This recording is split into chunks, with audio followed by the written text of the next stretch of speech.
দীর্ঘ এক দশক যুক্তরাষ্ট্রে থাকা প্রবাসী সাংবাদিক মুশফিকুল ফজল আনসারি বৃহস্পতিবার দেশে আসার পর শুক্রবার জাতীয় প্রেস ক্লাবে তাকে সংবর্ধনা জানায় বাংলাদেশ ফেডারেল সাংবাদিক ইউনিয়ন ও ঢাকা সাংবাদিক ইউনিয়ন।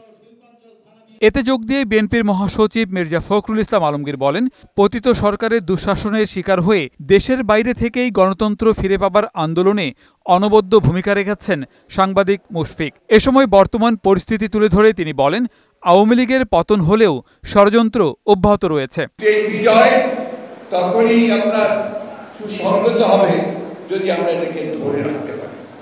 আমাদের যে ঐক্য সৃষ্টি হয়েছিল সেই ঐক্যকে যেন অটুট রাখতে পারি।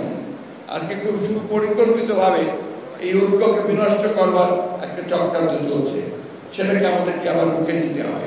এর আগে জাতীয় প্রেস ক্লাবের সামনে অবস্থান কর্মসূচিতে বিএনপি চেয়ারপারসনের উপদেষ্টা জয়নুল আবদিন ফারুক বলেন, নিজের অপশাসনের কারণেই দেশ ছাড়তে বাধ্য হয়েছেন শেখ হাসিনা। আমাদের কোনো অভিযোগ আপনার বিরুদ্ধে নাই।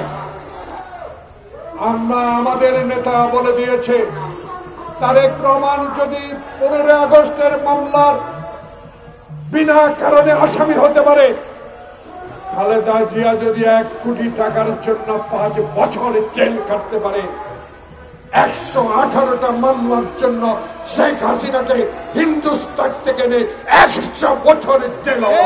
একই স্থানে আলাদা কর্মসূচিতে বৈষম্য বিরোধী আন্দোলনে নিহতদের পরিবারের সদস্যদের হাতে আর্থিক সহায়তা তুলে দেন বিএনপির স্থায়ী কমিটির সদস্য সেলিমা রহমান। এ সময় তিনি অভিযোগ করেন, বাংলাদেশকে নিয়ে ভারত নানাভাবে চক্রান্ত চালিয়ে যাচ্ছে, সবাইকে সতর্ক থাকতে হবে। সেই স্বৈরাচার ভারতে থেকে বিভিন্নভাবে পরিচালনা করছে।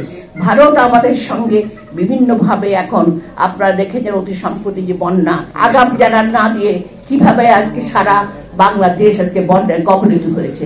এই যে বিভিন্নভাবে তারা এখন বিভিন্ন রকম চক্রান্ত ষড়যন্ত্র করছে, যেখানে আমরা ঋণে জর্জরিত।